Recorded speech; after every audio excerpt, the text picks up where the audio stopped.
Welcome back. Baganagaan deebitan, baganagaan dhuftan. Kun podcastii Ilma Hormaati.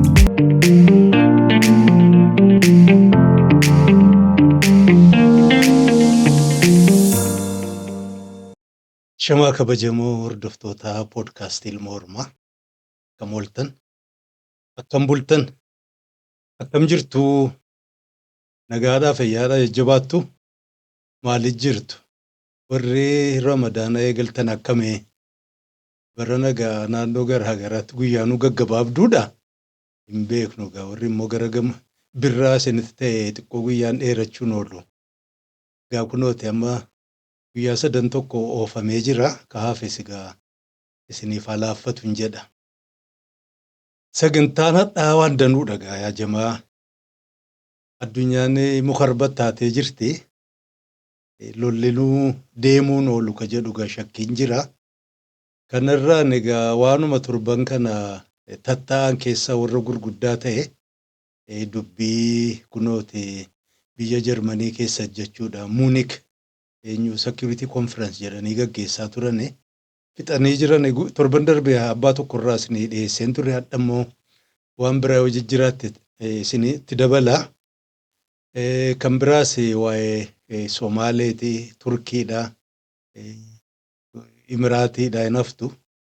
Itoophiyaa keessas dubbiin lolaa ho'aa jirti na fakkaata gaa. Kanas walitti qabannee warri Ameerikaas gara amma Middle East kana Sharq Awsaat waan qaban hundatti guuraa jirani. Sanarraas xiqqoo kakaasnee lolli gaa eegaluun isaa waan hin hafne. Kanarraas waan oduu jiruufi waan isa fakkaatarree waan isin hin qoddadhuun qaba. San dura gaa warri chaanalii garaa garaatiin jechuun xurree adda addaatiin constructive waan ta'e yaada natti dhiyeessaa jirtan, natti dhiyeessaa turtan martinuu yeroo argadhee isin hin galateeffanne. Egaa barakaa argadhaa fayyaa taasiniin hin jedha. Warri informationii garaa garaa naa ergitan dhiiroo kana argachuu mala takkaa'uma argateera jechuudhaan hin dhiisinaa. Annama tokko waan hunda argachuu dhagahuu hin danda'u yeroonis hin jiru. Kanaaf naa erguu keessan hin qusatina jechuuf hin jedhe an keessaa filadhu. Yoo marraa 2-3 sanatti ergitan rakkoo miti. Ani ni fadhu jechuuf hin jedhe sanatti fufa. Warris immoo sagantuma kanaa daawwattani. Thank you jettan jechuudha. Nu constructive. Kanaaf galatoomaa warra akka haaraatti waltajjii kanatti maamila taatanis gaa dhiyaadha. As gubbaatti waan argee haasofna. Akka qalbii hin cabnes of eeggadha jechuuf hin jedhe. Egaa kanuma warri maamilan taanes maamilatti ta'a yaada keessan dhiyeessaa. Waan biraatiif miti waanumaan itti ifaajee yeroo kootti fixee aanjoo koon kun akkasiin bilaashan taane nama hedduu biraa maashinni zabanaa kun lakkoofsa namaas maarrees lallaaltee namni baay'een akka jala deemu goote. Nu egaa waan kijiba hokkara kana waan hin dhiyeessineef gabaan daneessitu seeni isinumti jabaattanii waan amma sa'a tokkos taatu daqiiqaa 40 waan hin dhiyeessu keessaa abbaa lamaan tokkonti faayidaa qabu hin dhabamu. Kanaaf nama baay'ee akkasiin dhaqqabdu gochuu irratti isinis egaa qooda keessan gumaacha waan hunda balaaleffachuu qofaa miti amma danda'anis waa hojjechuun hamaa miti jechuun aadaa sanas jijjiiruun gaariidha. Egaa dubbii hadhaa kana tun jalqabin dura warri waltajjii WhatsApp gubbaan na dhabdane irraa baheen jira. Na qofaa miti gaa addunyaan aqlii qabu dhiisee keessaa godaanaa jira. Sababni isaa baay'eedha. Gabaa warra eenyu kana social media irra teenya isaan hamachuu hin dandeenyu. Ammoo warri na barbaaddanu teessoon kiyya kan Telegram kunooti chaanalii kana description gubbaa irratti jira. Warri kaanis signal gubbaatti na argachuu dandeessan kanuma quba qabaadhaa. Bade jettanii na namatina jechuuf hin jedhan man jira.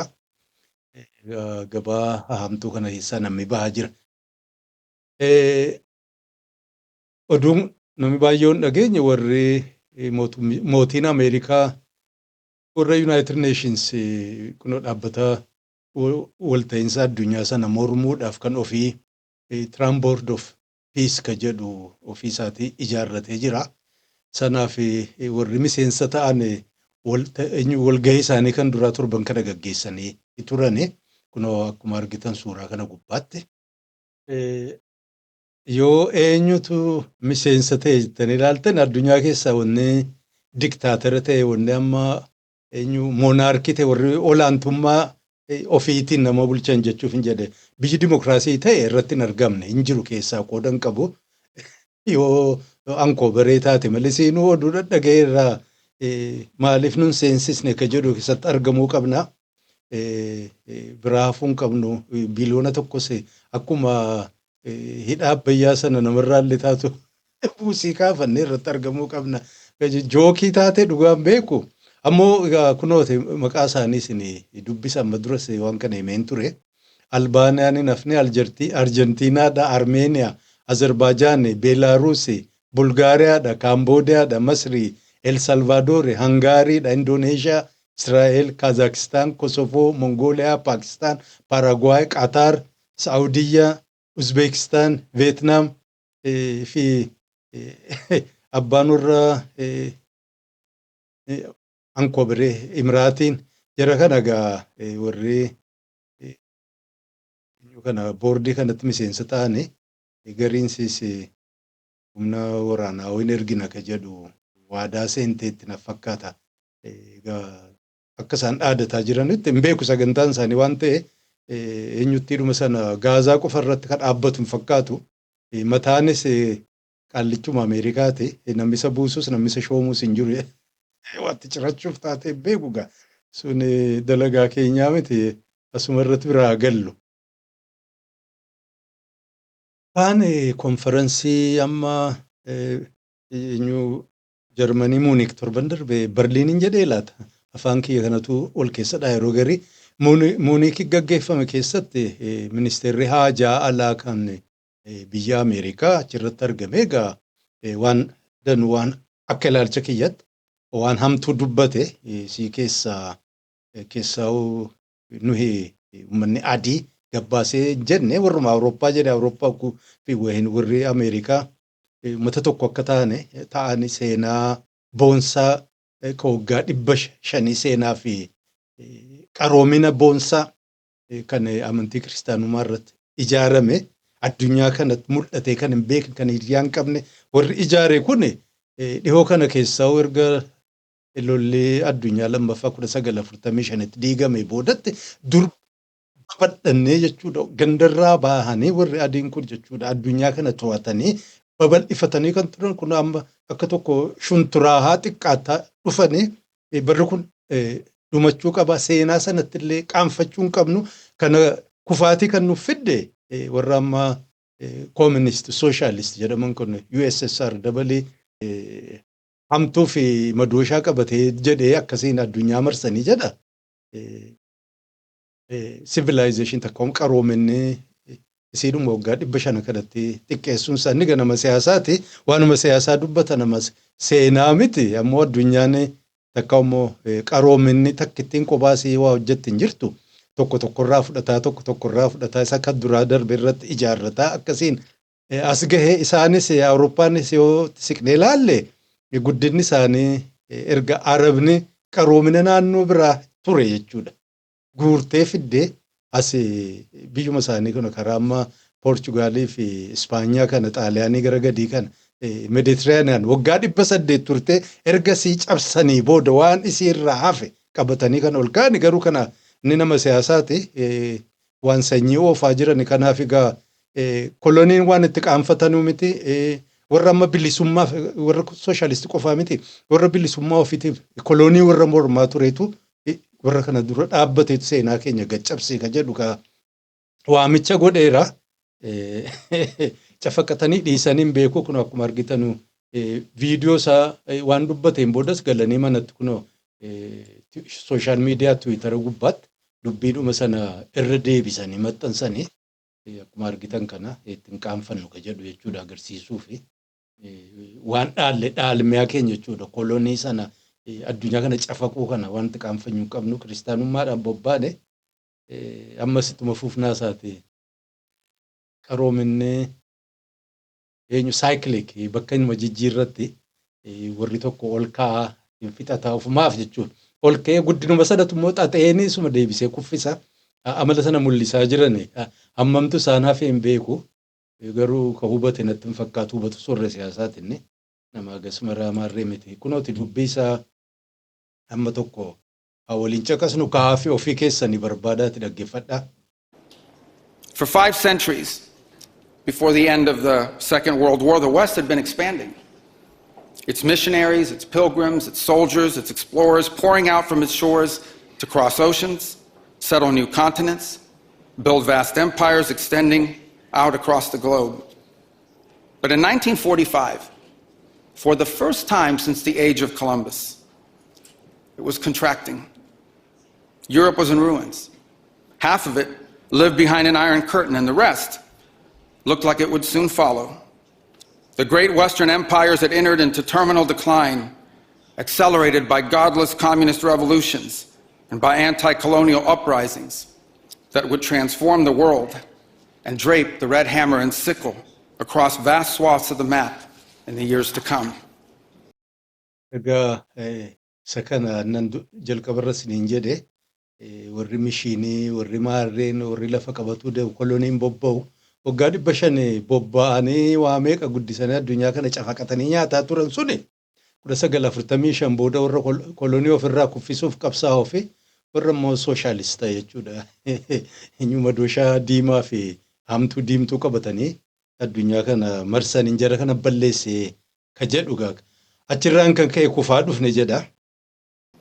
Against that backdrop, then as now, many came to believe that the West's age of dominance had come to an end, and that our future was destined to be a faint and feeble echo of our past.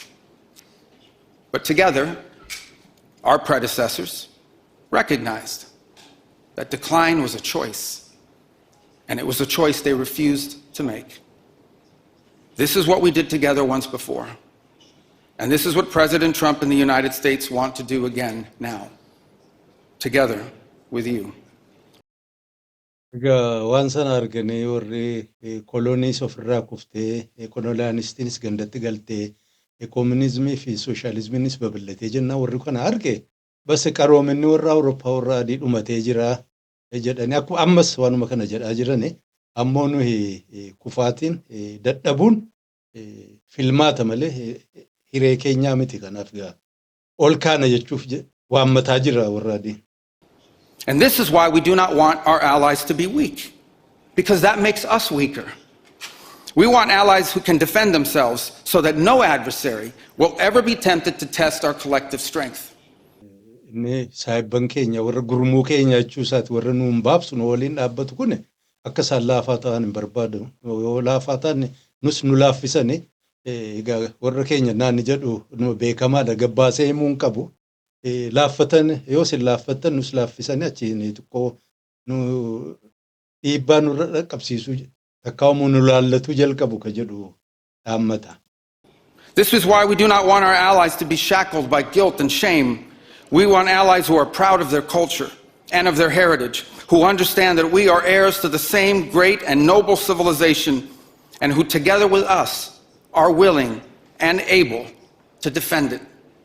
Warri nuun baabsan saayibban keenya jechuun warri akka inni lafa kaa'uu barbaade baay'een amma hubannootarraa akka ta'e kaka'e hubannootarraa akka ka'e seenaa hubatanii hammeenya sababa koloniitiin bakka warri koloniyaalistii dhaqqabde hundarratti miidhaa hedduu dhaqqabsiifamaa ture.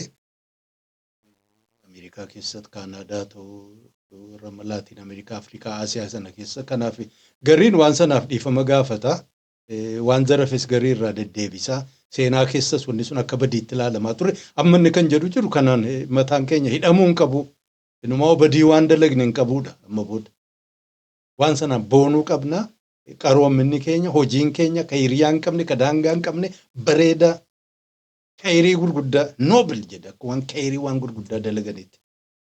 And this is why we do not want allies to rationalize the broken status quo rather than reckon with what is necessary to fix it.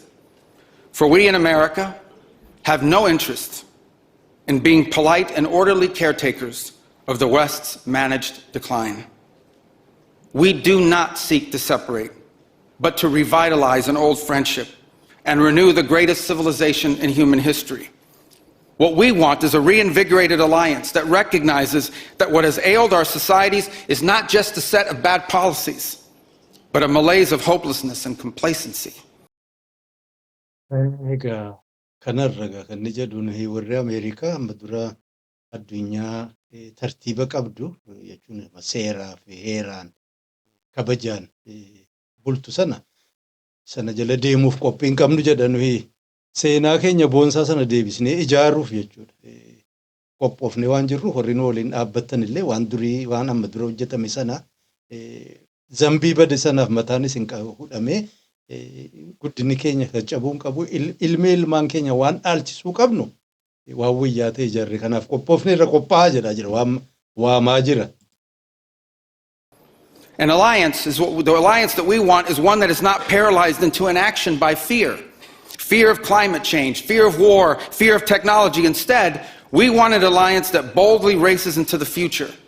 And the only fear we have is the fear of the shame of not leaving our nations prouder, stronger, and wealthier for our children. An alliance ready to defend our people, to safeguard our interests, and to preserve the freedom of action that allows us to shape our own destiny. Not one that exists to operate a global welfare state and atone for the purported sins of past generations.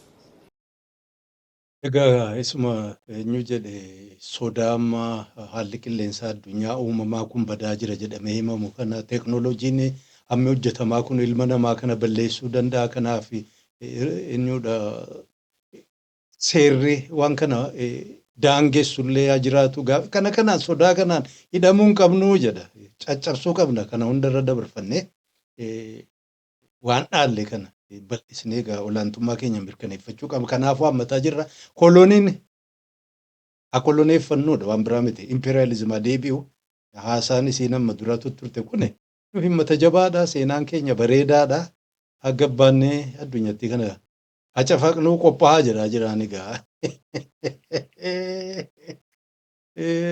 haa baraaru akkam jettu egaa halkan tokkoon wanti kun hojiirran oolu haala mijeeffataa jiru tokkuma tokkoon biyya keessatti biyya ofii keessatti illee waan hojjetaa jiran akkuma amma Iraaq keessatti Afgaan keessatti Liibiyaa keessatti hojjetaa turan amma biyya ofii deebi'anii uummata caccabsaa jiran kun hundinuu beekaa hojjetamaa jira jechuuf jira hawaasa bifa haaraatti ijaaranii waan amanuu dadhaban jechuun dadhabaa jirra kufaa jirra kanaaf kana keessa habaanu hin jedhan sababa biraa barbaaddatanii nama biraatti himatanii egaa nuhi ka beekuu qabnu addunyaan yeroo yeroodhaan jijjiiramtamuma yeroo baay'ee jedheera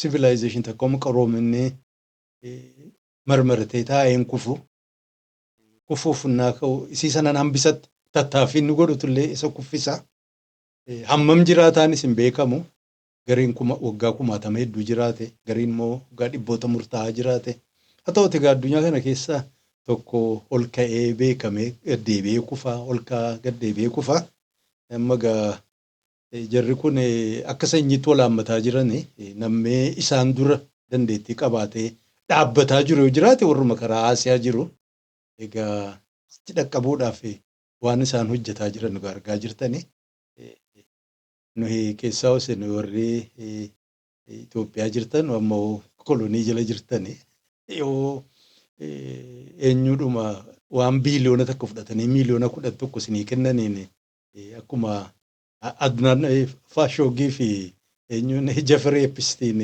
girrigirrii uumanii waan babbareedaa fuuldura kaa'an sanaan gowwoomtan malee koloniidhuma qoqqooddataniiru ammoo namuu sphere of influence walii kennatee jira. Egaa waan ta'uuf deemu arguuf jiraanna.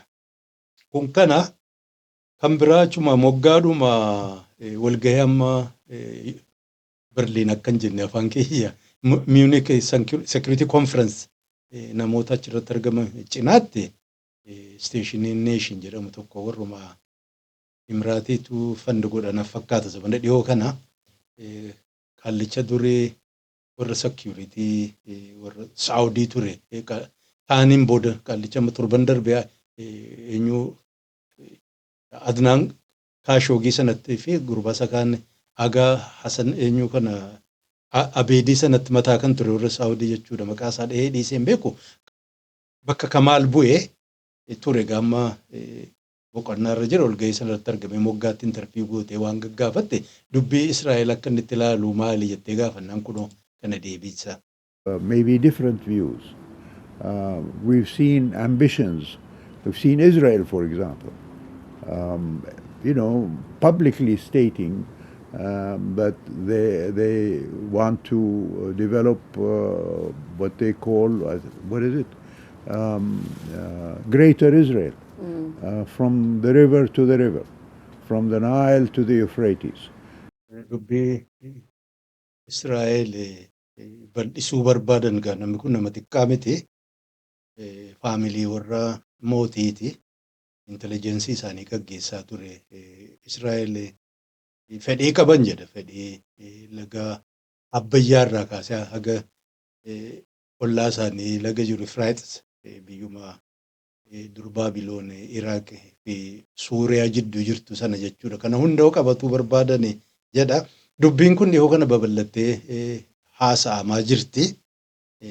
Tokko kana egaa quba qabaadhaa wal qabee warri Suudii daafanii jiran jechuuf hin jedhe garam deemna. Kan biraa dubbiin achuma Muunikitti dubbatame dubbii warra Suudaanii kana lola Suudaanii gaggeeffamaa deemaa jiru sana keessatti egaa soddaan mootii Ameerikaa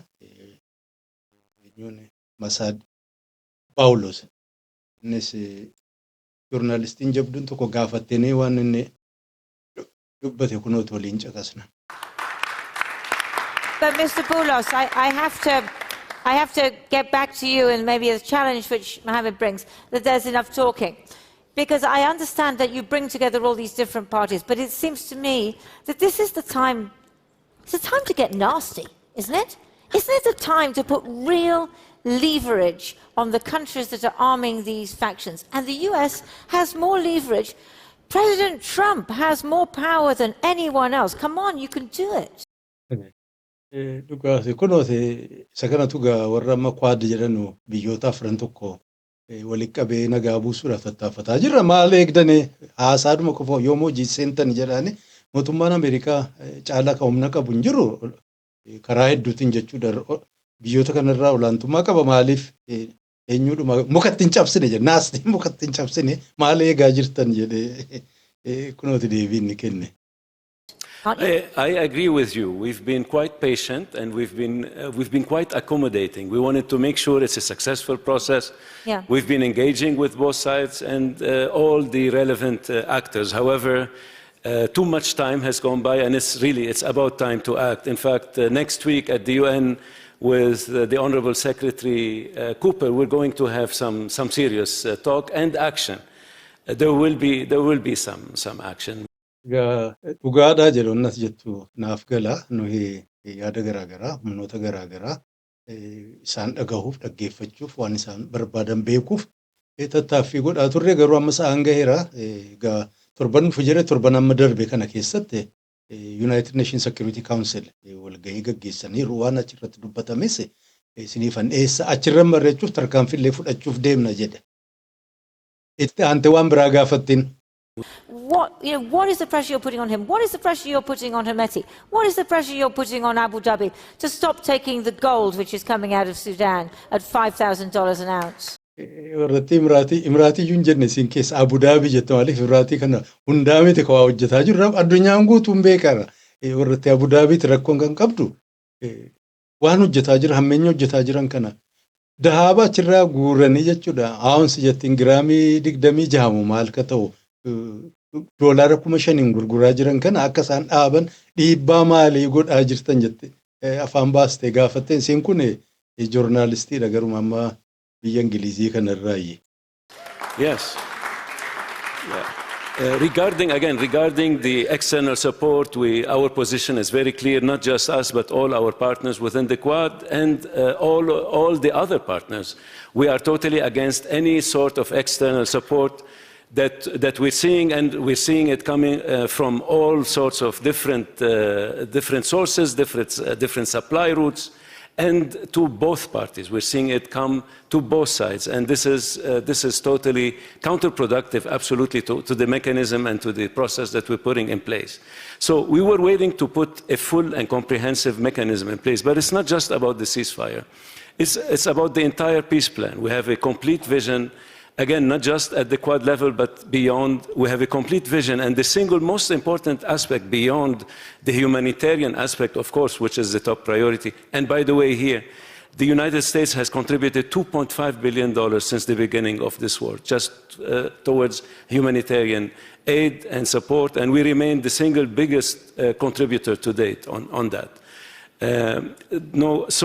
Beyond this top priority, we have a comprehensive peace plan that we've proposed, and we.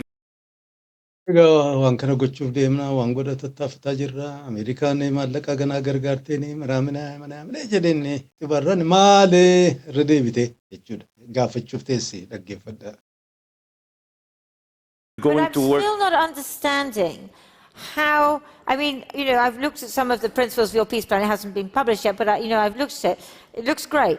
But I don't see what is going to make either the parties or those supporting the parties agree to it. They want to keep fighting. The single most important aspect of this is the political track. Yes. And this is going to be Sudanese. I really appreciate what Mohammed said, because we're listening to them. We're talking to so many groups on a daily basis, and we're listening to them. This is going to have to be a Sudanese-led process, and I want to thank the Quintet and all the other partners, the UK and Norway and others that have been contributing to this and that are prepared to host this and work more with the civil society, which is quite vibrant in Sudan, as we all know. So this is going to be a Sudanese solution. We're not going to come here and impose anything. We can probably come up with mechanisms that will help them. We can come up with probably a UN Security Council resolution that will give the legal cover and the umbrella for this work. But it's going to have to be a Sudanese solution. It's going to be a comprehensive national dialogue and leading to a civilian-led government. That's the ultimate goal. I think the Sudanese people are fed up. Certainly are. And we've been, like I said, we've been in touch with quite a few groups. They're fed up. They want this to end very, very quickly. So let's keep some hope. Let's look forward to the coming weeks. I think we're getting closer. Let's look forward to that and then take it from there. Tuma sesseeneeti dubbii mammareeti wanti kun deemaa deemeeti warruma Suudaanii mataa isaaniiti isaantu waan kana hiikkachuu qaba nuyi karaa waan kana eenyuudhuma nuu kennu ittiin marsinee waan kana gaggeessuudha waan nu gargaaru karaa United Nations Security Council or resolution wayii dabarsanii sanarratti hundoofnee akka mariin kun gaggeeffamu deemee warri kun karaa nagaatiin akka isaan fixatan ka jedhu barbaadani warratti RSF tuquun barbaadan warri Suudaan garammaa burhaan jiru sun warratti sana wajjin mariin qabnu hiikkachuu qabanii ka jedhu kana wal qabate rakkoo deema kun dhuma torban dabre irratti kan isaan mari'atani torban kanaa maaltu ta'eedha gama United Nations walga'iin gaggeeffamee ture sanarratti gabaasa isaan baasaniif wanta isinii dhiyeessa. Egaa akkuma beektan dubbiin siyaasaa kun waan hedduu wal keessa qabdi kophaa akka ta'u miti warri amma Muunikitti wal gahee gaggeessaa ture torban dhufumu jechuun torban amma dhumate kana ammoo UN gaafa siin teessee Security Council mari'atu waan gochuu deeman qalbii warra qabuufi sanarraa haasaa warruma asirra taa'e jechuudha qallittiin isiin sattaante teessu kun isiinis dantaa biyya alaa ka warra Ingiliziiti. Engadoo waliin turte dubbii isiniif hin dhiyeesse irraa kutee isin dhaggeeffachuu dandeessani. As immoo United Nations Security Council hogguu dhufan immoo isiidhuma chairmaanii ta'e waan kana gaggeesse egaa waan ta'e waliin halaallu.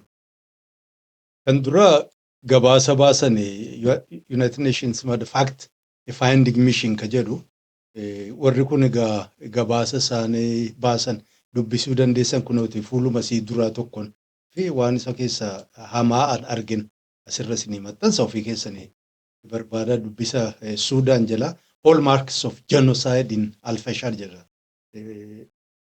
Wanti Al-Fashar gaafa RSF warri RSF hin jedhuun jaanjooyid milishaan qabde sun hammeenyuun mata irratti dhaqqabsiiste sun genocideuma yookaan immoo mallattoo isaa gurguddaa irraa mul'ata ka jedhuun gabaasa godhane barbaadaa dubbisaa san keessaa wanta hamtuun kan arge kunooti dhibbii jalatti isaan barreessane warra amma zagaawaa jedhan mata zaagweenuu maquma sanaarraa kan dhufte naaf fakkaata warri seenaa beeku jala deemuu danda'a warra zagaawaa isaanii ummatuma gurraachaati warra bartii warra masaaliiti warra taammaa warra akkasii achirraa dhabamsiisuuf jechuudha bobba'ane inumaa waan jedha we want to eliminate anything black from Darfur waan gurraacha ta'e Darfur keessaa dhabamsiisuuf fedhii qabna ka jedhu akkasiin labsaniif uummata irra bobba'aa turan ka jedhu gabaasa independent commissioning sun fact finding mission garas bobba'ee ture dura gabaasa sana fudhatee dhiyaate waa'ee gabaasa sana irratti qaallittiin bakka bu'aa Ingiliiz waan isin dubbatte dhaga'a. The UK led the process to commission the UN fact-finding mission into the RSF siege and capture of Al-Fashar, the report is out today and whose findings I will be taking to the Security Council this morning.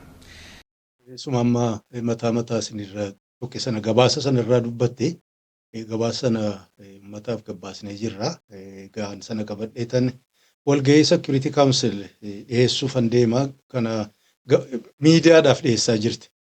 And the report's findings are chilling. Starvation used as a weapon of war, mass killings, civilians ambushed and slaughtered as they fled, and women raped by the bodies of their murdered children. Ethnic targeting and perpetrators calling for extermination, and what the report describes as hallmarks of genocide.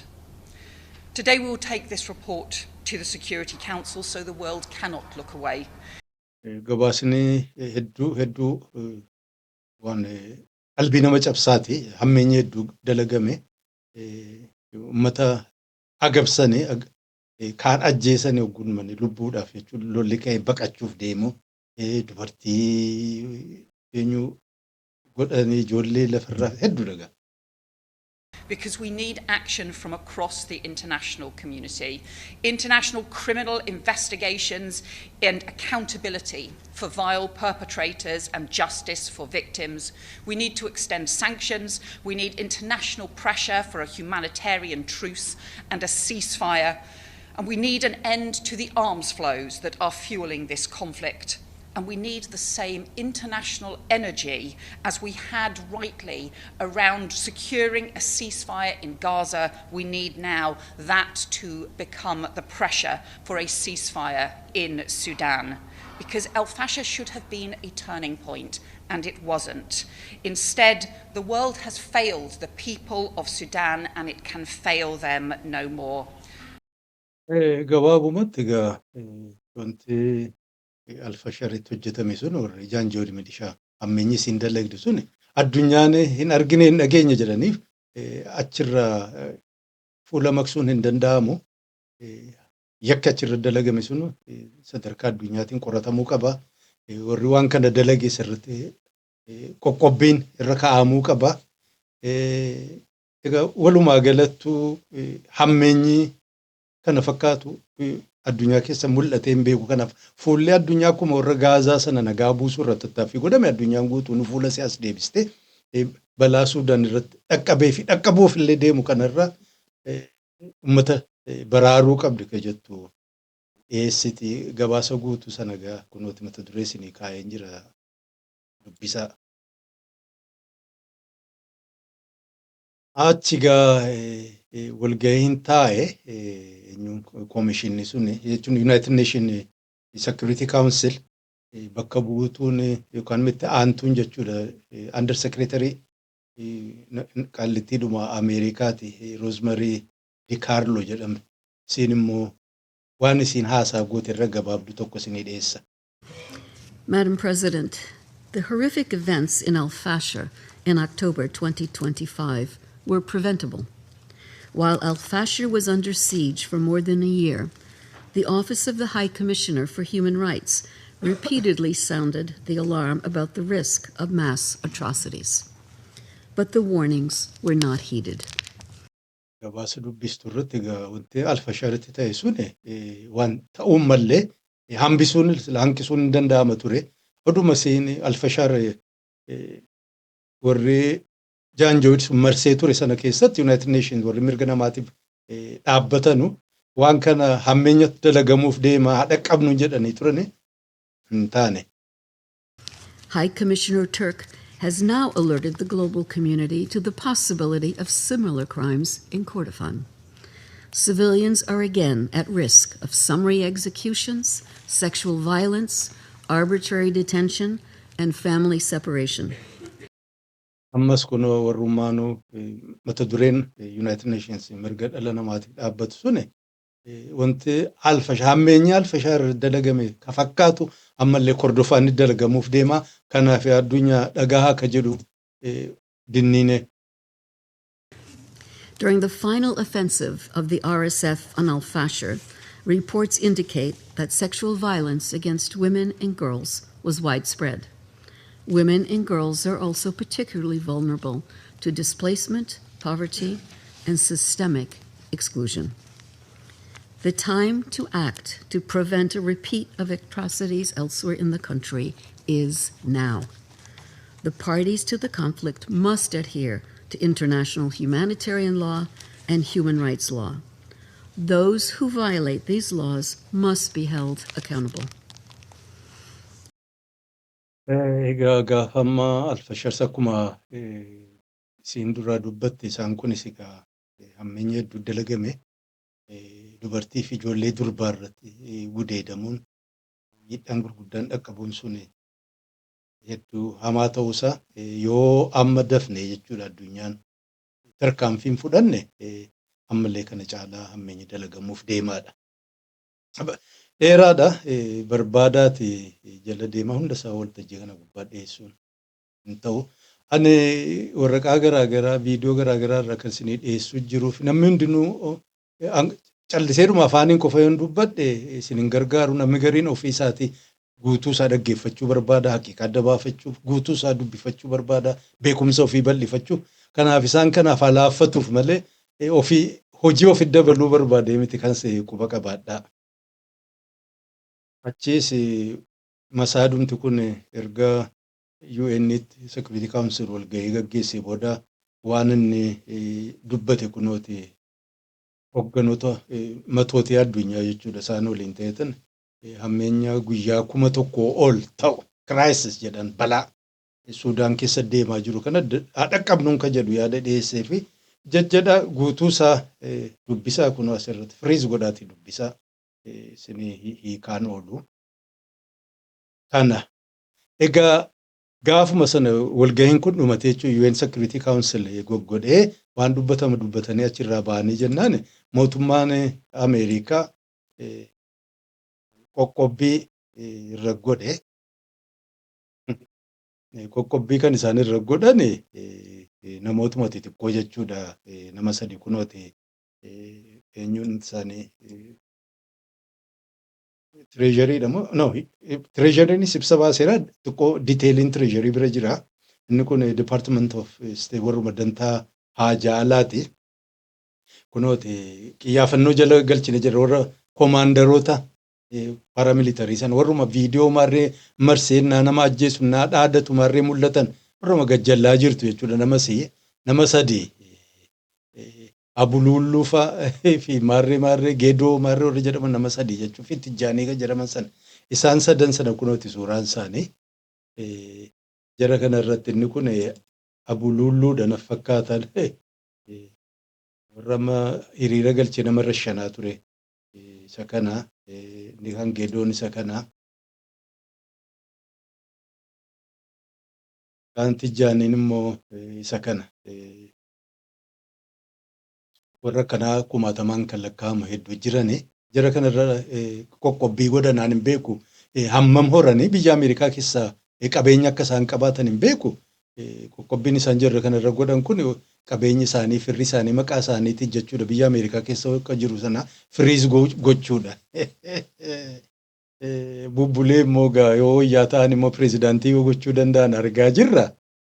Ammaaf egaa haasaa dhedheeraa kana eenyutti walgahii Jarmanittis godhanii achi booda Security Councilis haasaa godhee tarkaaffii isaan fudhatanii namoota shishifiroo sadan kanarra qoqqobbii gochuudha malee warra fakkeenyaaf akka amma Abu Dhaabii sanarratti tarkaanfii fudhatame tokko wanti jedhame iyyuu hin jiru. Isaanumallee qoccoluudhaaf illee wanti isin hojjetaa jirtan hin jenneen beekamaadha waliin jiranii.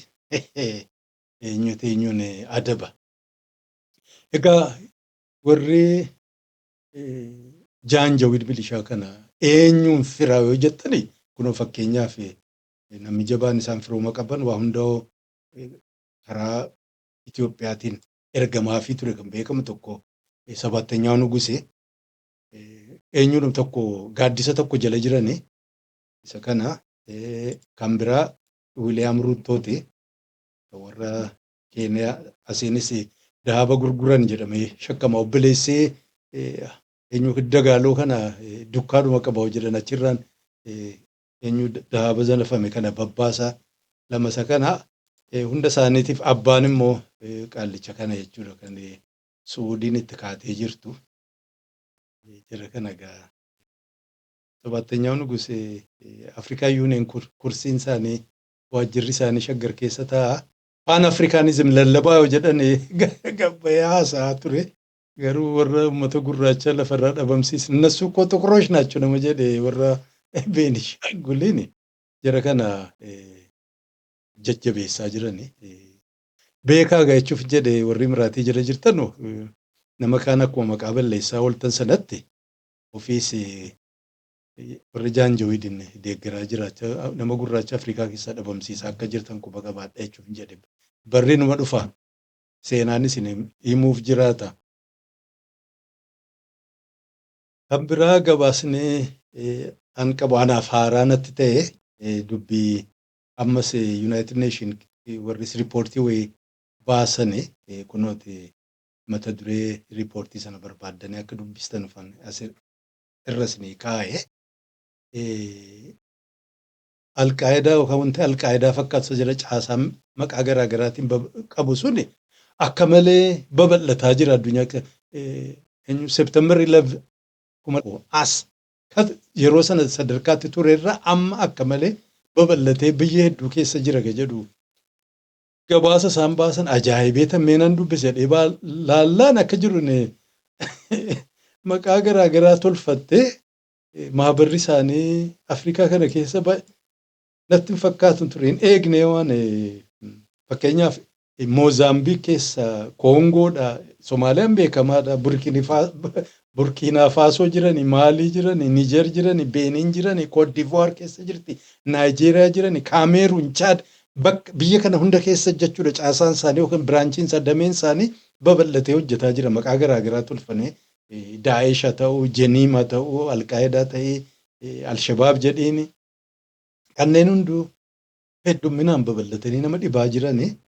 Sababni isaa maali akka jedhu warri qalbii qabdan hin beektan maali jara kana Afrikaa keessaa eenyu daneessee maaliif daneessanii ittiin duuba maaltu sababa maaliitiif akka isaan jara kana babal'isanii beekuun naman dhibu. Isaan keessaa warri na ajaa'ibe warra giruuppii isaanii al-sunnaa wal jamaa akka jedhu warri Koongoo jiran jechuudha. Saatalaayitiidhaan gargaara saatalaayitii akka jala deeme namni ta'e private kaampaanii irraa saatalaayitii fudhatanii communication kanaan gargaaramanii waan maallaqaa immoo kiriptoo karansiidhaan gargaaraman jenna. Teeroristiin isiin caakkaa keessa deemtullee jabaatteetti jedhee tan ajaa'ibe. Egaa quba qabaadhaa akka malee danataniiru. Afrikaa keessa maaliif danatee daneessee maalirraa barbaadan egaa. Sintu beekaa. Kana gabaasni. Kaan waan Somaaleeti. Somaalee fi Turkiyyeen Sumaalee bahara Sumaalee keessa gaazii qotuu jalqabuuf karaa eegalteetti egaa amma dura 2024 nafakka'e 2024 walii mallatteessanii kunooti mata duree isaa siniif maxxansa kunooti agreement jira between the government of the Republic of Turkey and the federal government of the federal government of the Federal Republic of Somalia in the field of hydrocarbons jedhama kana mallatteessanii egaa kanarratti hundaa'anii amma dura Turkiyeen achi keessa qormaataatti ergitee ji'a meeqa jedhanis waggaa tokkoof walakkaa maal ta'u qoqqotanii waan jiruuf waan hin jirre bakka inni jiru takka tartaaffii godhanii sanas fixanii galaniiti gaamma qotuutti bobba'anii jiranii waliigaltee isaanii keessaa kunoo asirratti arguu dandeessanii hamma waan kana qormaata gaggeessuu qotuu teeknooloojii beekumsa baasii ofii hamma deeffattutti Turkiyyeen waan achirraa argamu harka 90 kana sii ta'a Somaaleedhaaf harka 10 kenniti. Egaa baasii teeknooloojii beekumsa waan kana amma deeffattutti ganna meeqa irraa fudhata gaazii liitira meeqa gaazii garaagaraa jechuudha. Liitira meeqa qotachuuf deemtii hin beeknu kana fakkaata warri waan akkanaa kana keessa fageessanii beekuu barbaadan kunooti gabaasa isaa isinii maxxansee jira.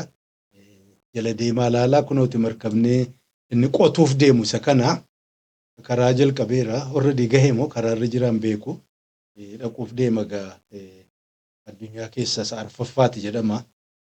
Isa kana gaa Sumaaleen gaazii baafachuuf deemti gaa jamaa. Egaa waan gaazii baasu markaba kana naa ergitu markaba qobaasaan ergitu humna baharaas kan isa kana tiksu jedhame ergiti miseensa naatootis namatti bu'u hin jiru. Turkiyyeenis sababa naannoo kana waraana ofii galfattu gahaa ta'e tokko argattee jirti.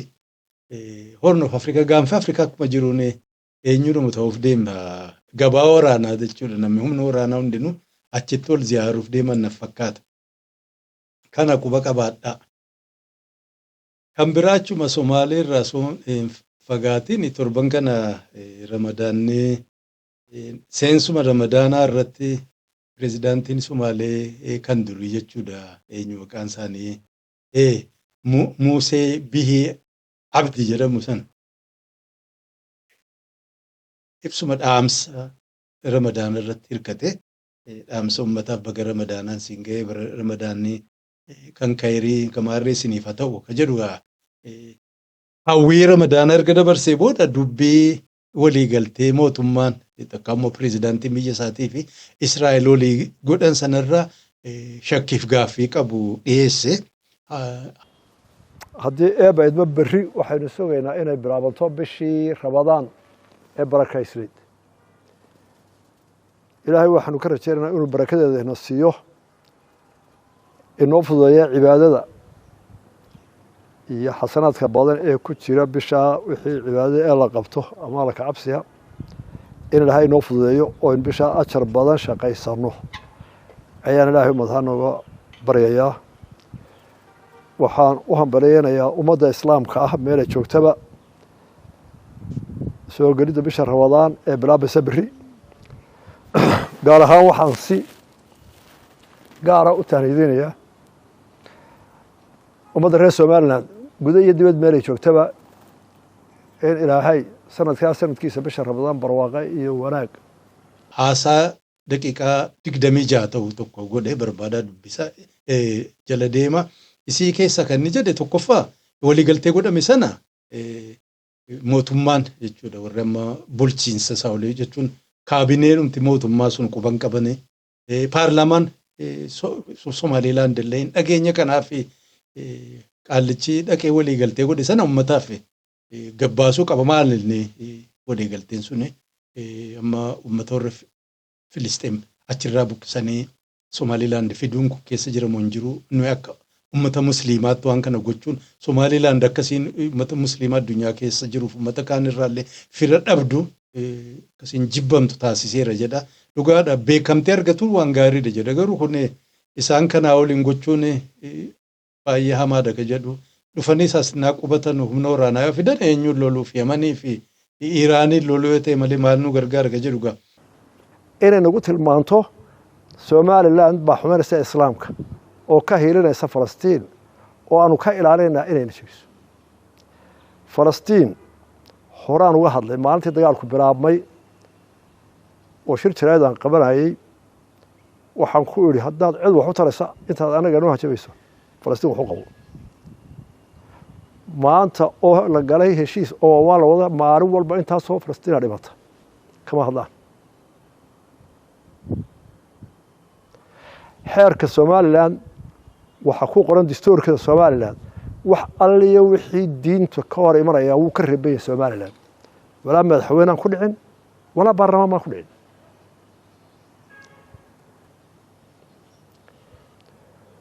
waxa kale oo ku celiyay oo hay'ad iyana laga wada hadlayay waxa loo yimid oo Israa'iil u tagtay halkan in lagaga duuro Yaman ama Iran. Egaa kana fakkaata dubbiin dhaqanii Israa'eel walii galuu sun Somaaliilaand keessatti rakkoo ta'eera amma ijoollee fi waan karaarra deemtee harka dhoofte sanaan alatti namni gariinis gammachuu irraa akka qabu natti hin fakkaatu. Ulamaan garaa garas gabbaateedhuma dubbatteetti jedhani waan kana balaaleffachuudhaan egaa garam deemaa hin beeku oduu kana warri hin dhageenye yoo jiraattan akkasin jala deemtanuu fi guutuu isaa barbaadaa ta'e dhaggeeffadhaa. Kun kana dubbiin guddaan egaa akka torban kanatti torban darbirree wali qabnee laalletti mootummaa warra Iiraan sana Ameerikaa fi Israa'eel cafaquuf qophaa'aa jirani akka jiruun meeshaa gurguddaa bakka garaa garaa irraa qaban achitti kuusaa jiran achii fi naannoo sanatti fakkeenyumaa fi akka argitanuuf fakkeenyaaf meeshaa xayyaara babbeekamoo kaakkanaa kana fa'a kunooti achi guuraa jirani. Kunis F-18 jedhanii warra jajjabaa jedhamanii beekaman keessaa hedduudha egaa isaan keessaa jira kana fa'aa achi guuraa jiran jedhanii markaba guddaa jechuudha lolaa kan isaan qaban keessaa tokko isa kana USS Abraham Lincoln kan jedhamu markaba kana gubbaatti jechuudha bakka tokkorraa gabaasa akka arge xiqqaatu nama 5,000 achirra dalaga jechuudha. Lammi 5,000 inni nu magaalaa of danda'e jechuudha. Achuma kan jiraatan jechuudha. Mana haakimaa, mana nyaataa, maarree namni 5,000 achirra dalaga. Markabni kun markabni hagana guddaan kun jechuudha. Xiqqaatu sa'aatiitti kiiloomeetirii 55 faxinummaa kanaan deemuu danda'a. Niikularra lamaan motorri isaa kan gargaaramu luutama gaaziin barbaadu rakkoon biraan jiru. Markaba kana gubbaatti xiqqaatu xayyaara babbeekamaa kan lolaa 90tu asirratti jechuudha kuusanii irraa qabanii kana cidhaatti immoo kun amma diroon jedhamu kan lolaaf deemu kan ammaa kana hunda jechuudha. Asirra qubsiisanii akka amma F-18 kana fa'aa Super Hornet maarree jedhan keessa siin beeku kana fa'aa achi guusanii kunoo dhiyaatee jira kaan karaa jira kaan achi gahee jira. Egaa markabni lammaffaa USS Gerald Ford ministeera eenyu pireezidaantii isaanii durii tokko moggaasanii kunis tooruma sana achi dhaqee jira. Kana gubbaas xiqqaatu nama 2,600tu irra qubatee dalaga. Rabbi sin agarsiisu. Inni kunis xayyaara lolaaf ta'u xiqqaatu 75 kana gubbaa jechuudha. Qubsiisuu danda'a qubsiisee baadhatee ittiin deema. Xayyaara F-35 isaa jedhan Lockheed Martin kan inni tolche. Xayyaarichuma bifa garaa garaatiin kun isa kana bishaan gubbaatti achi fagaatee kana fakkaata. Laala immoo dhiyaatanii na laalanus kun isa kana gaafa qullaa wanti hundinurraa ka'ee xayyaarris jechuudha. Isa kana USS Gerald Ford isaan jedhama maqaa pirezidaantiin kunooti kanneen faadha. Xayyaara lolaa kunoo samii gubbaatti. Bakka garii irratti naa samii gubbaa irratti immoo kunoo gaazii faannaa guuttatan. Xayyaarsa guddaa akkanaa fa'a waa hedduu baadhatu taankii meeqa fa'a guuree deemuuf haajaa biraa irratti illee ittiin oolfatan. Kana egaa achii qaban jedhani Iraanis ammuma giidoo fi immoo humna bahaaras gabbaastee kunooti ofii leenjii godhaa jirti. Mataa gadi hin cabsine torban kana isiinis achuma ollaasii sanatti jechuudha. Tattaaffii gooteetti. Warri garii akka jedhu hammam dhugaa akka ta'e hin beeku malee warri Chaayinaa markaba isaanii beekamaa jechuudha. Teeknooloojii baraa ofirraa qabu. Toora sana dhiyeessanii jiranii. Kana irratti markabni inni kun teeknooloojii waan naannoo sana mul'atu jechuudha. Waan Ameerikaan godhaa jiran, waan itti jiran. Kanaafi saatalaayitii Chaayinaa bareedaa ta'een gargaaramaa jirti jedhanii argaa jirti waan Ameerikaan gootu bakka isiin jirtu, bakka isiin tattaffatu. Akka ammaan dura eenyu isaanii kominikeeshinii waan isaan ittiin wal quunnaman sana warri Ameerikaa fi Israa'el cufuu hin dandeenye jedhanii egaa Chaayinaa gargaaranii jirti. Raashiyaanis cinaa jiran. Egaa kun hundinuu walitti qabatee maali yoo jettan lola. Lolli kun egaa deemnaan kasaaraa guddaadha. Iraan qofaa miti kan miidhamuuf deemu. Namni gariin jedhutti warri gabaasa beeku gatiin gaazii qaala'uuf deema maal jennaan harka dhibbarra meeqasaa 30-40 akka ta'u kan addunyaaf deemu baharuma ammoo ollaa sana jiru irratti yoo lola ta'e keessaa immoo warri Iraan eenyutti sana cufane si amma Omaanii fi eenyutti Imiraatii kana jidduu kan jirtu jechuudha. Xurree sana yoo isaan cufan rakkoodha gatii qaala'aa yoo lolli sun akka malee itti fufe halkan tokko kan guyyaa lamaan akkuma amma dura godhani guyyaa 10-12 waan dhumatu fakkaatu dheerachuuf deema. Iraan qofaa miti warri Iraaq keessa jiru Shi'aan ka'uu danda'a, Musliima kaanis ol kaasuu danda'a. Sodaa gurguddaa jira jechuudha. Egaa hin beeknu maaltu as deemaa. Humna qabu egaa kaayyoon isaanii waan isaan lolanuuf namni beeku hin jiru yoo warruma isaan waliin taa'ee waan kana murteessu ta'e malee. Kana kan biraa torban kana oduun ture egaa Erdogaan utuu Itoophiyaa hin dhaqin dura gara amma Imiraatii deemuuf qophaa'aa ture. Garuu pirezidaantiin MBZ dhukkubsateera akka jedhu dhaamsa gabaabduu tokko sababaa sanaan garas deemaa hin jirru gara fuulduraatiif saganteeffanna akka jedhu ni barreesse. Ministeerri immoo Piraayim Ministeerri na fakkaata ka warra Giriik innis sagantaa sila ziyaaraachi deemu jalaa fi janannis fayyaa hawwee fi babarreessee jennaan egaa walitti duulus guruupiin Saawudii fi Masrii fi Suudaan maarree kun du'eera ka jedhu fa'aa olola irratti oofane. Akkuma kanaan jiru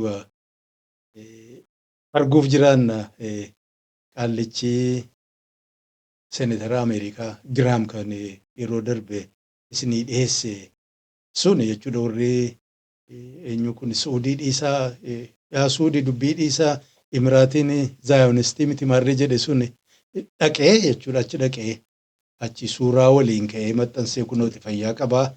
An argeeraanii ka jedhu suuraa kana maxxansee suuraa zabana ammaa artificial intelligence namni amanu hin jiru amma inni gabbaa'inaan ni dubbatu malee ammallee gabbaa'ee sirnaan isaa dubbatu hin mul'anne gareenuu ololannaa keessoo inqilaabatti godhame jedhame egaa faamiliin jara kana seenaa keessa dura walirratti inqilaaba gooti wal wajjeestu waliiti.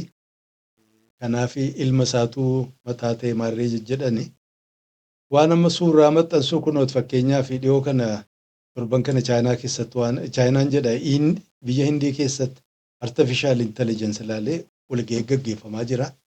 Matootiin addunyaaf warri teeknooloojii baay'een achi jiran kunooti pirezidaantiin Faransaay pirezidaantii eenyu Piraayim Ministeer Indiyaa muudiyoliin suuraa kana maxxanse innovation marree ka jedhuga friendship connect innovation ready for the AI impact summit.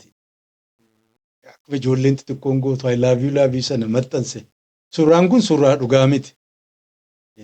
Beekaadhu maxxansanii AI walga'iin sun waan artificial intelligence irratti hundaa'ee fi suuraa kanas artificial intelligence tolche.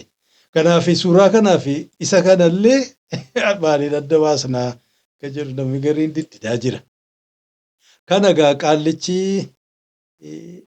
kunituu eenyuun Giraam kunituu achi hin deebiin dura Israa'el dhaqeetu Imiraatiin dhaqin dura. Israa'el irraa Benjaamin Netanyahuu wal arganii achi dhaamsan isarraa fudhadhe jedhe achuma Tel Aviv keessatti joornaalistoota waan inni jedhe kunoo waliin caqasna. I leave from here to go to the United Arab Emirates. Bibi wanted me to tell the press. Ani amma gaa Tel Aviv jira Israa'el kanarraa gara Imiraatii deemuuf hin qophaa'ee jira. Dhaamsa Bibi jedhaniin Benjaamin kun danuu ture fakkaata faamilii Netanyahuu kana keessatti isa kanaan Bibi jedhan isa kaaniin adda baasuudhaaf sheekoo isaaniiti maaliin isinii beeka. Kanaaf dhaamsa kana warra joornaalistii warra gaazexeessotaatti himinaan jedhe kunooti dhaggeeffadhaa jedhan. That he's amazed by the level of cooperation and the significance of the partnership of the United Arab Emirates with Israel. That MBZ has done everything asked and then some. That they've been a stalwart partner, a reliable partner under difficult circumstances. And I want to go there tomorrow and acknowledge MBZ's leadership. Kunooti warri Imiraatii jechuudha keessaa Mohammed bin Zayed akka malee firooma jajjabaa qaba. Waan nuti Israa'el hojjedhu jenneen maraa'u sana qofaa miti dabalata'u hojjete yeroo rakkoo keessa ture yeroo cinqisanaa akka malee nu waliin jechuudha dhaabbatee waan nu barbaadu nu waliin nama dalagaa ture. Maaliif ergan gaafa Muniik ture namichi dhiisaa jedheen warra Saa'udiitiin dhiisaa MBZ yookaan MBZ'n Zaayonistii miti ka jedhu dhaamsa godhe. As immoo Israa'el dhufee jennaan Netanyahuun sharrii wayitu na fakkaata kana dhaqii jedhe kana jechuun Zaayonistiidha dhaqii himi jechuusaati afaan baasee Zaayonistiin jenne malee kunooti MBZ'n waan nuti hojjedhu jenne maraa'u nuuf hojjeteera kana miti dabalata'u jechuudha. Nu hojjetaa ture yeroo rakkoon yoom yeroo amma kunoo lola Gaazaa deemaa jiru addunyaan guutuun isaan balaaleffataa jiru kana tuunafiin murannoodhaan nu waliin dhaabbate jedheeni kana hime kunooti gaa addunyaa kana keessa jirra. Wandimmeen jechuudha wandimmeen sabaattinyaa nugus kuni bakka hedduu rakkoo qaban fakkaata. Hinaafne erga dhaqee akkuma inni jedhuun MBZ waliin wal argeen booda ammas joornaalistii isiin eenyuudhaan al Turkii gaafatti sun asitti immoo isa gaafatti neeshin gaaffilee garaagaraa waliin godhan keessaa waan dubbate waan haalaan hamtuu ta'e inni dubbate mee dhaggeeffadhaa. Kasiin wanti amma Gaazaa keessatti namni addunyaan baay'een sansaka naamusa hooda aadaa kiristaanummaa waliin fakkaatu kanaaf gaaffii maayyeeti guutuusaa barbaadaa dhaggeeffadhaa. Tell me this, Senator, and final question. When you look at the last few years since October 7th, many people in this part of the world say what happened in Gaza does not align with Christian values. Killing children, killing mothers, I'll be honest killing with families you. who are not militants. Yeah, I don't buy that at all. Why? Because what did we do in World War II? Lola addunyaa lammaffaa keessa maal goone maal dalagne nuyi guyyaa warra Ameerikaa maal dalagne wal fakkeessa jechuudha. Lola amma Israa'elii fi warri Filisxeem Gaazaa keessatti isaan jidduu ture sana lola addunyaa lammaffaa. Addunyaa lammaffaa sana keessa fakkeenyaaf warri Jaappaan dhaqanii Chaayinaa naannoo meeqa keessatti rakkoo uumaa turan. Jarmaniin Awurooppaa kana biyya hedduu waraana guddaa ijaarrattee biyya hedduu weerartee achi keessa warra Yihudaa fi uummata kaan illee jechuudha walitti qabdee kaambii galchite kana lamaan fidee lola amma Israa'elii fi Filisxeem jidduu gaggeeffamu sana wal fakkeessa adda isin kutu guutuu isaa dhaggeeffadhaa wanni jedhu. Did we think 1 minute about starving the Germans? Did we bomb every city to smithereens? So this is a war. No, October 7th to World War II. Yes, I am. This is an absolute existential threat to the Jewish people. What happened on October the 7th was 1,200 people were slaughtered, raped, and murdered and filmed by radical Islamists who would kill every Jew if they could, to the world. If you don't understand this is a threat to Israel's survival. And then they flattened Gaza. Just flatten it. We flattened Berlin. We flattened Tokyo. Were we wrong to drop an atomic bomb to end the Japanese reign of terror? Were we? So my view, if I were Israel, I would have probably done it the same way. Without military victory, there is no hope of breaking radicalism. We flattened Germany. We flattened Japan.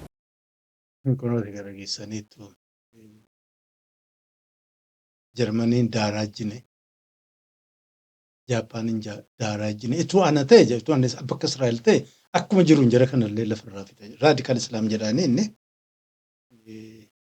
jara kanallee olaantummaadhaan moohanii dhabamsiisa daaraa malee nagaan hin jiru. Uummata Yihudaa akka inni jiraatu warra hin barbaanne kana dhabamsiisuu qaba. Deebitee ammoo warra amma Riippablikaan paartii takka ammoo warruma Kiristaana ta'e Ameerikaa keessa jiru nama hagamtu yaada kee fakkaatu kana qaba. Warra dhaloota haaraa kana keessa yaada kana fakkaatu qabu. Hagami ka jedhu gaafattiin kunooti. How many Americans Wait a believe minute. this? Out of that, The way that how many Americans think the way that you do? I think most Republicans think the way I do. Even young ones. You're just out of touch if you don't understand Republicans, when it comes to radical Islam, is on Israel's side. It's not even close. Most Republicans are not. I hate to see innocent people and children displaced and killed. Yes, it's a TV war. We didn't have TV in World War II. Well, now it's a phone war. The behavior of the United States was to pursue total destruction of the enemy. That was our behavior. Take Tokyo and Berlin. And so those people who are trying to say this is just another conflict, it's not another conflict. It's existential to the Jewish state. If Hamas survives all this, God helps the Jewish people. They're approaching Hamas after October the 7th as we approach the Japanese after Pearl Harbor. And that's the right approach.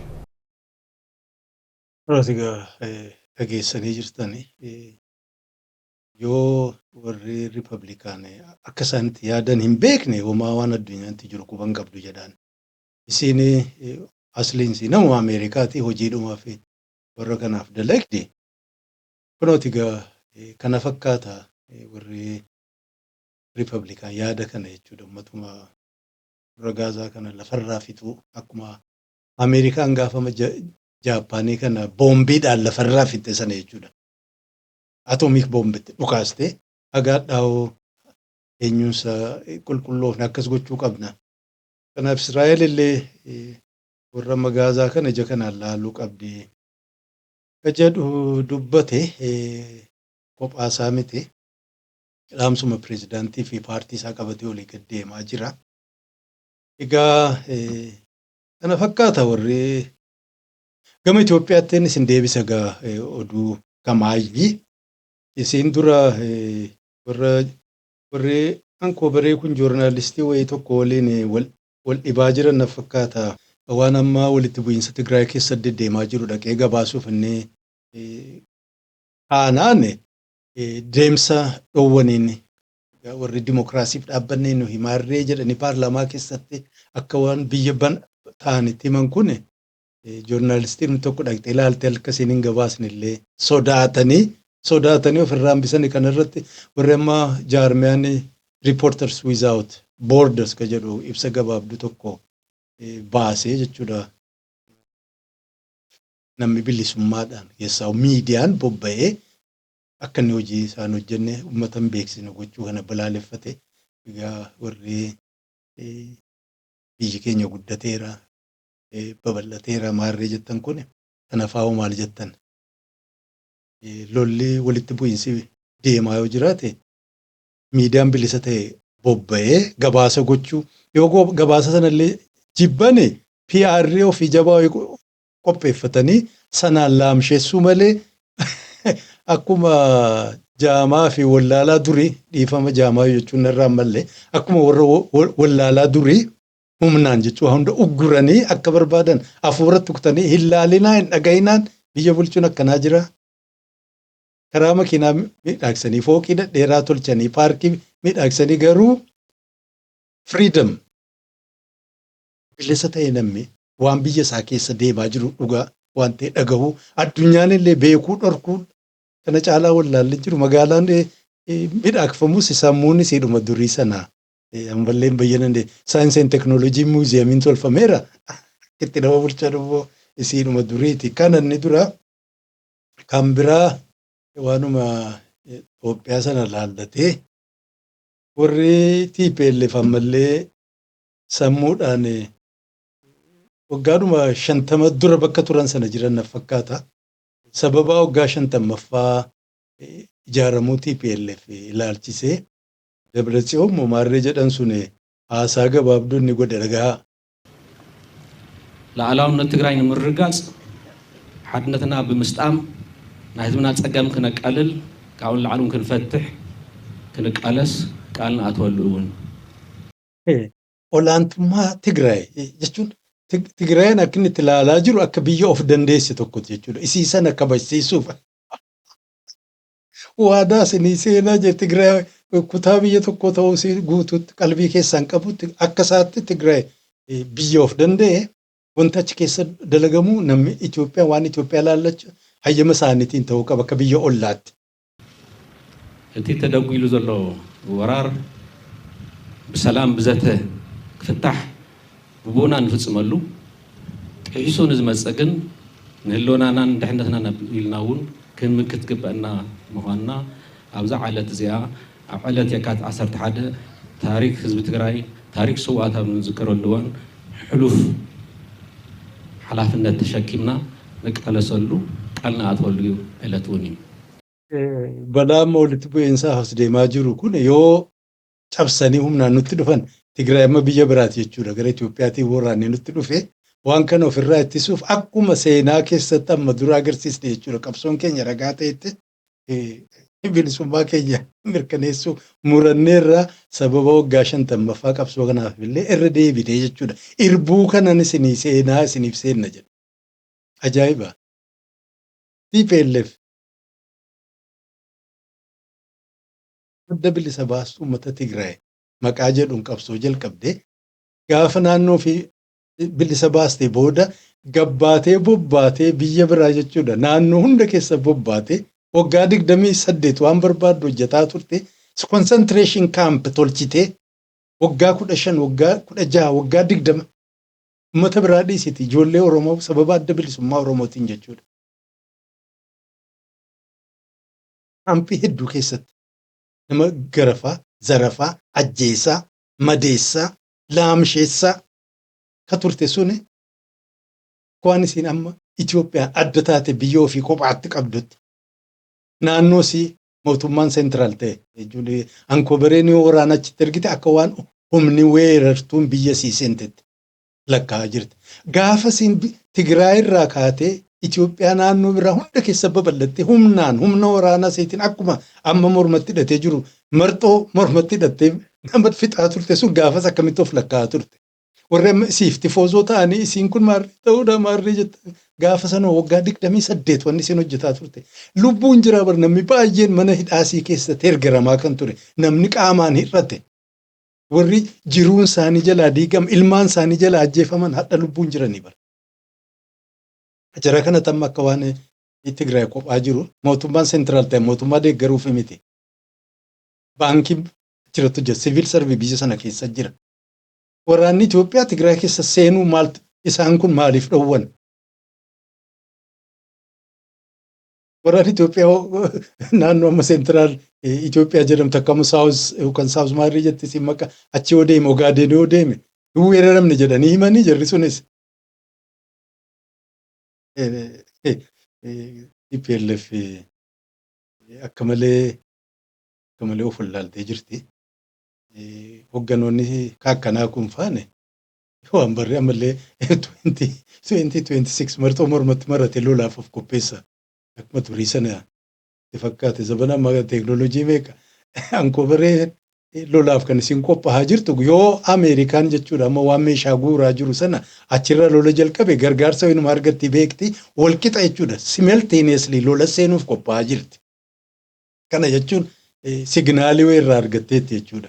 Fi teeknooloojii garaagaraan illee gargaarsi jiraaf Eertiraa sana cafaquuf qophaa'aa jiran. Kana warri TPLF jala boboosanu keessa ijoolleen Oromiyaa xiqqoo qaanfadhaa. Qaallicha waan barreetti darbee bobboohu kana waliin deemuun Geetaachoo maarree jedhanii nu arge jalaa baqate keessan immoo maali? Kana jechuun Ankoobaree jaallachuu jechuu miti. Ammoo wal bira qabanii yoo ilaalan magaalaa mimmiidhagsuu illee taatu waa hojjetaa jirti Ankoobareen.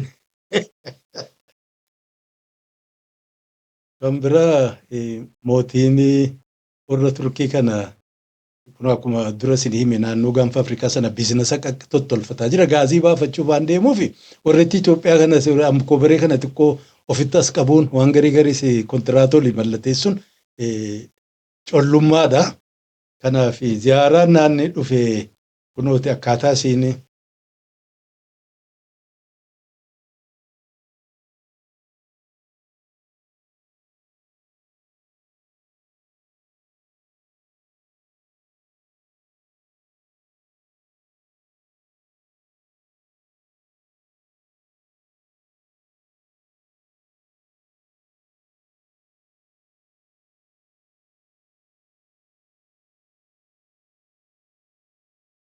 dirree xayyaaraa kana akkaataa namatti simatanuu eenyu minxaafii isaan hafanuu ilillee marree hedduu bareedaadha. At least eenyudhuma aspirational hawwii guddachuu hawwii akka gaariitti of mul'isuuf tattaaffii yoo karaa nagaatiin ilaalle akka biraatti immoo hiikaan biraa jiraachuu dandeessi. Isii dhiisnee akka hiriiruma qofaan yoo ilaalle babbareedaadha. Namni Itoophiyaan sun takkaa'uma warri Ankoobaree kolonii warra Imiraatii ta'uun beekne laalee biyyi kun wayyaa jirti. Afrikaa jedhamtu sun kana keessa argan waan bareedaadha jedhanillee faarsuu danda'anis wonderful. Kan biraa kunooti akkuma warri Imiraatii akkuma warri Saawudii Arabni godhu sana warra fardaan illee nama gurmeessituun jala deddeemtu kana tolfatanii sababa sanaanis magaalattii mul'isuuf tattaaffii isaan godhan kunooti.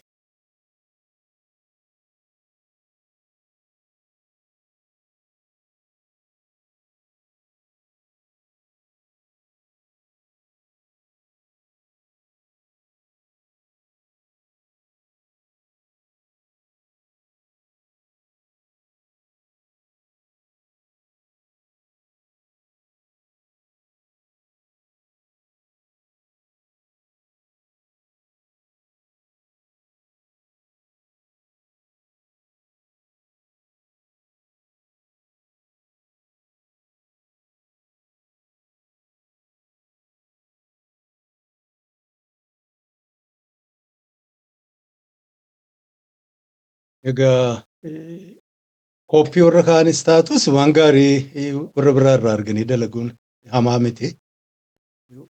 Qullaa ta'urraa kanuma ergifataniin illee babbareeduunis bareedaadha.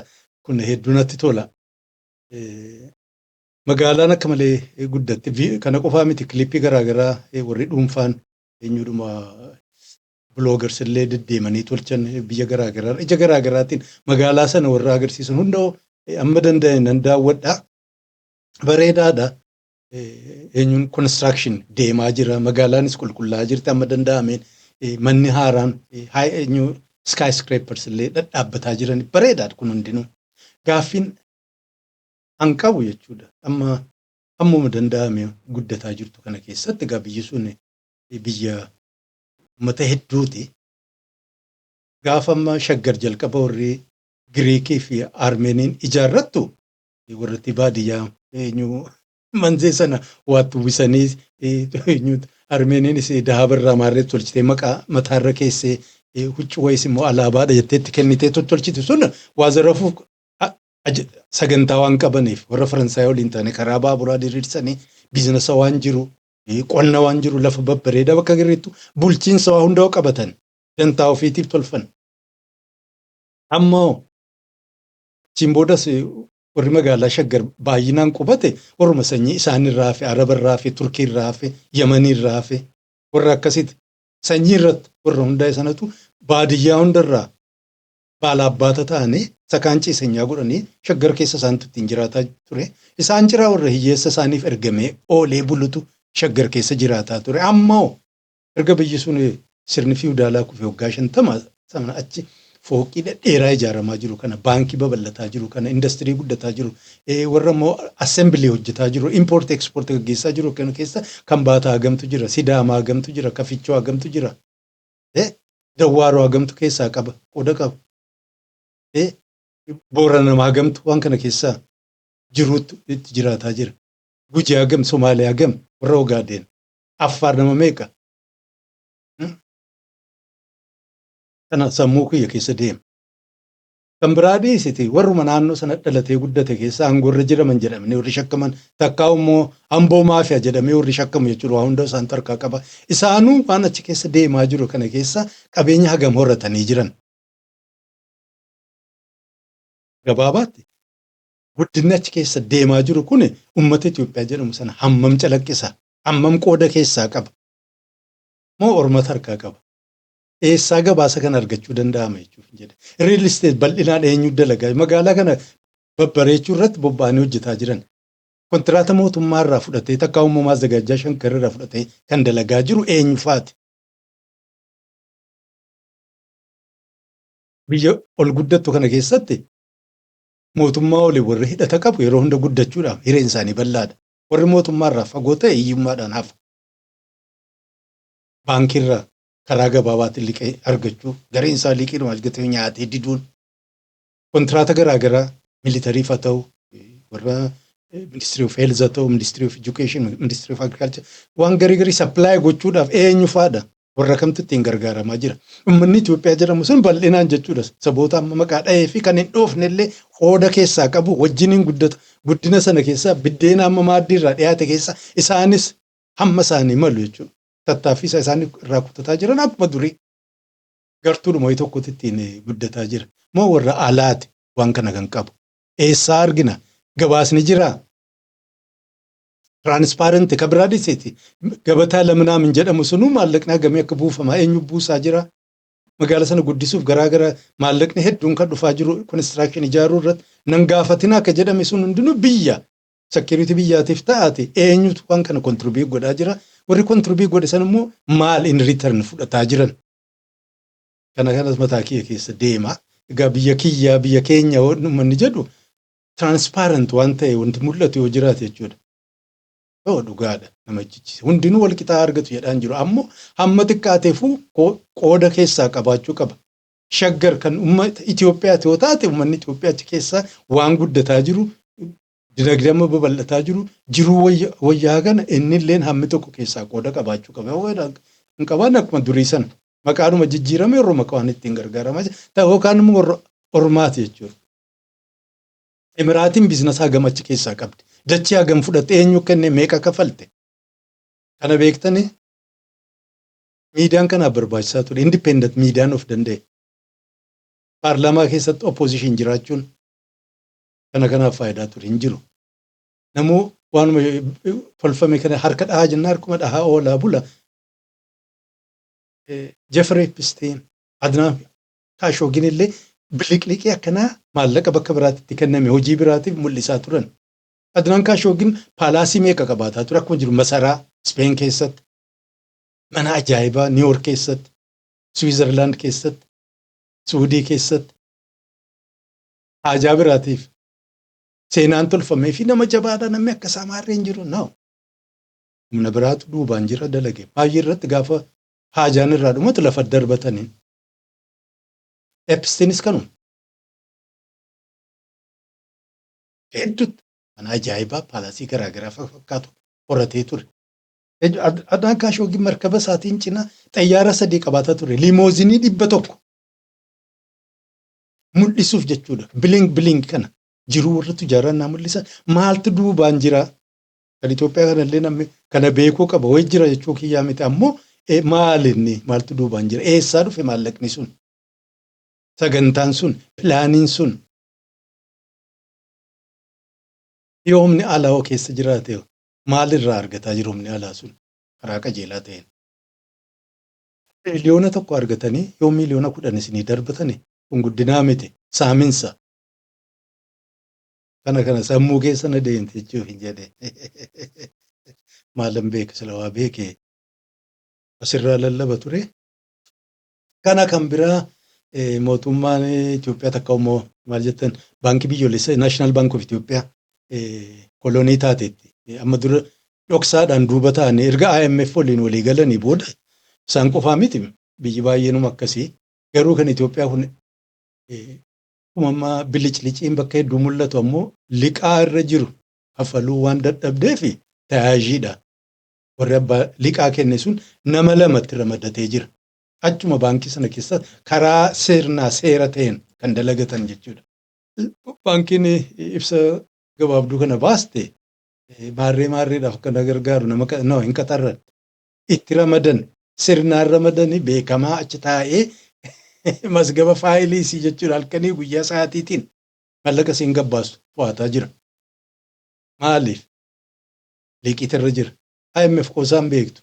Liqii irra jira qofaa miti warri kun umrii isaanii liqii keessaa ba'uuf hin jiraatan. Maanipuleet isaan godhanii. Amma siin seera jijjiirtee lafa gurguruun jalqabnetti jechuudha. Seeraan biyya sanatti lafni hamma gurguramnetti. Isinii himeera bara. Kubbaaniyyaan garaagaraa harka mootummaa jirutti hamma gurguramnetti gadhiistee biraa deemuuf hin jira. Asiin achiin xaxxeedhuma idaa keessa galchitiin achuma xaxxee idaa keessa galchitiin kanaaf ta'a kolonii keessa jirtan ammallee kun IMF kolonaa isin godhe independensonni jedhamu hin jiru. Central Bank ormis hirka seenee jennaan nooma idaa kaffaluu dadhabee jennaan kunootti dhufee dubeedha. Sadarkaa kanarra jirti egaa kijiba warraa walii gadasiin of dhadhamaastu kanas dhiisaati kana quba qabaachuudha. Lolli akkuma jedhe waan hin hafne fakkaata karaa hundaan akka himatamaa jiru. Dantaa ofiitiif hin lolanu yoo yaadattan taate 2018 warri Itoophiyaa fi Isaayyaasii fi Abiyyi Saawuditti gaafa ol gahanu nama beeksisan hin qabanu paarlaamaa waliin ta'anii murteessan hin qabanu waliigalteen sun maal fakkaataa ka argee mirkaneesse raggaasise hin jiru ergamanii warra Suudii fi warra Imiraatiitti isaan ajajde dhaqanii kunooti yoo irraanfattanii akkuma fardaa mormatti waa kaa'anii waraqaa ho'isti kennanii faarsaniini walii mallateessan dantaa isaaniitu jecha kunooti laata. Jara kana lamaan ture. Mootiin isaanii lamaan isaanii tarataraan wajjiniin suuraa kaa'anii cancalatti kaa'an sana. Afrikaa biyyee nanaa nyaatu nama rakkatte. Achi galanii immoo akkuma fira walii ta'anii kunooti la. Cheers waliin jedha cheers. Namni Itoophiyaa harka dha'u acabcibuu nama jennaan egaa cabacabanii fardiin hafne harreen hafne qe'ee keessaa fuutee kunooti itti kennitee qolfiin hafne qubeeleen hafne walitti kakaa'anii walii qolfanii tokkoon isaa murtii isaanii irra kan hundaa'e miti.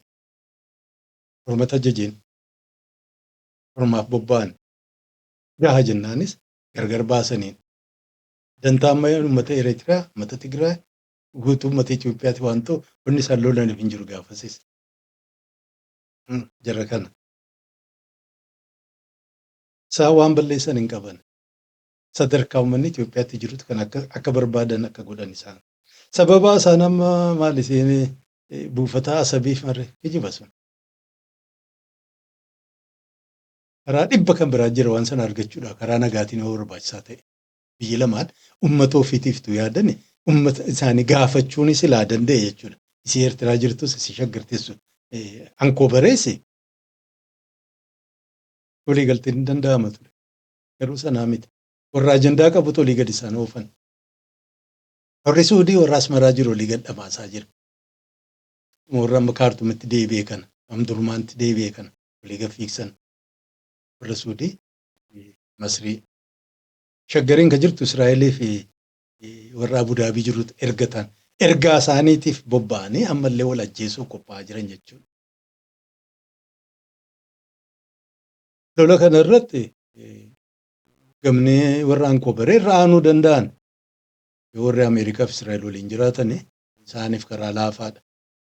Kana jechuun garuu Itoophiyaan injifattee jechuu miti. Kana jechuun uummata Itoophiyaadhaaf faayidaan dhufaa jira jechuuf miti. Ajandaa uummata Itoophiyaa miti loluun. Yeroo ammaa kana addunyaa amma keessa jirrutti warri adii qophaa'ee Afrikaa fi addunyaa deebisnee kolonii goonaa koloniin keenya nu jalaa hafuunsa nu xiqqeesseen xiqqoofnee kana keessaa bahuu qabna bara isaan jedhanii ol ka'an jiranitti. Warri lolatti isaan galchaa jiru warri isaan akka isaan wal dadhabsiisan godhaa jiru warra isaan koloneeffachuuf qophaa'aa jiru jechuudha. Sphere of influence walii qooddatan.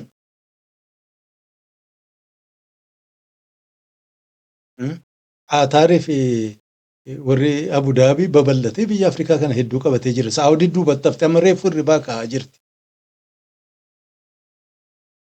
Suudaaniin kana kiyyaa Eertiraan illee kooti jedhaa jirti. Somaaleen illee eenyutu eenyuun haa qooddatu wal lolaa jiran. Akkuma durii sana ta'anii maappii irratti iskiriiptoodhaan walii qoodanii qalamaan jechuudha. Akkasii miti. Waliimanii argaa jirra himataa jiran qabachuu qabna. Ameerikaan Western Hemisphere kiyya jedheera. Laatiin Ameerikaa maarree Kaanadaa kana na caama eenyu ta'an taattikaa maarree na jalaan tuqinaa himaa jira. Warra Awurooppaatiin hin rafinaa ol ka'aa deebi'aa fudhadhaa jira. Faransaay tattaaffataa jirtu warri Ingilizii qoqqofa'aa jira. Hiyyeessi humna qabdu jechuudha. Amma dandeessanii of defend ittiin gochuu akka dandeessu sana amma deebitee wal fixaa jirti. Sudaan keessa wal fixaa jirti. Eertiraa fi Itoophiyaan illee wal fixuuf deemte. Sheekolee fi qeesoliin bakka jirtu gabbaatee amma eebbistee dhaqaa wal fixaa jettiin. Moral authority kan jedhan hin qaban. Hin jiru hin sobane. Isinis dabballee kaadireen moondisiyyuu waan nyaattee bultu barbaadde. So marraa meeqa waggaa meeqa wal lola namni Horn of Afrikaa kana mee ilaalaa Sumaalee, Itoophiyaa, Eritiriyaa, Suudaan dabaladhaa waggaa meeqa namni garii umriidhuma keessan isaanii nagaa ta'ee dhageessanii hin beektan. Gaaliga uummata akkamii keessa jiraata? Walumaa galatti uummata akkamiiti nuti? Yoom kateenye yaaduu dandeenyu jechuudha. Long term wanti xiqqoodha akkuma daanqoo wanti xiqqoo fuuldura darbata isiif jecha mataa keessa wal cabsaa jiraachuu dhiisanii long term akkamiin akka uummata nagaa taane jiraachuu dandeenya. Yoom waggaa 50 waggaa 60 lolaa bara. Kana caalaa maaltu barbaachisa? Tokkollee irraan hafne bara. Tokkolleen bu'aan hin argamne. So ammas qophaa'anii jiranii gareen lolli amma warra Ameerikaa fi warra Iraan jidduu deemu tunumaan sagantaa kana mareen fixinuu jalqabamuu danda'a jedhani kaan immoo torbannuuf qaallichi guyyaa 10 keessatti jedheera amma waan jedhee hojiirran oolchu waan lolaas immoo gabbee guutuutti hin dubbatu lolli sun jalqabamnaan kan Itoophiyaa fi Eritiriyaa illee Tigraayis walitti seenuuf deeman kana waan tokko hin shakkinaa sanuma eeggataa jiran eenyudhuma the whole plan jechuudha. Sana keessa isaanis qooda xiqqoo tokko qabani. Egaa warri garaa garaa Middle East jiru Horn of Afrikaa kun egaa harbii ta'uuf jira uummata isatu harka dhahee fi isatu waan kana jaallata. Homaa waan uummanni jaallatu warri uummata hoogganu baay'een isaanii uummatuma sana fakkaatu waan uummanni jaallatu hojjetan kan akka jibuu hin dandeenye. Gowwoomuu baatee warri kaan maarree godhe ummanni irra jireessisaa lola jaallatu wal ajjeesuu jaallata sana arguu jaallata. Saayikoolojikaalii ummanni Itoophiyaa manni Horn of Afrikaa lola jaallata. Irraa hin fagaanne lola gosaa maarreedhaan dhalootuma dhiyoo kana gareen eenyu walirraa muraa kan ture kan lubbuun jiru bara. Kanaaf yeroo gariis mootummaan namni gariin warra ormaa jala galtee walii gad eegeessi raastuse waanuma uummata abaluu ta'ee miti kan biraas laa bakka sana jiraatu waanuma kana fakkaatu godha. Egaa ani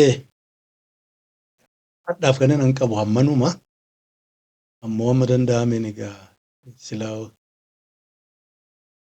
lollee hiyyeessa warra Suudaan keessa jiru fixee warra Sumaalee daaraa godhee Itoophiyaan laganna dheeraaf kanuma Tigraayaan ballee sanarraan bayyananne amma wanti doofaan sun ammallee fooxaa mormatti maratee haasaa ganna durii haasawa ankoobarenis meeshaa warra Imiraatii irraa guurrattee ajaja warra Maarree irraa argattee nu malee namni hin jiru jetti.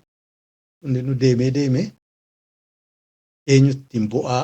eenyutu irraa bu'aa argachuuf deema gaaffiin kana. Lola dhiisaa samma kophee olaantummaa Maarree eenyu istiraateejiikiin tarastii Maarree dhiisan. Kolonii namaa jala jirti. Isaan gargar qooddatanii waan kana gaanfa Afrikaa kana qooddachuu Afrikuma guutuu gargar qooddachuuf deemu kana hin waakkatinaa jechuu barbaadeeti gaa.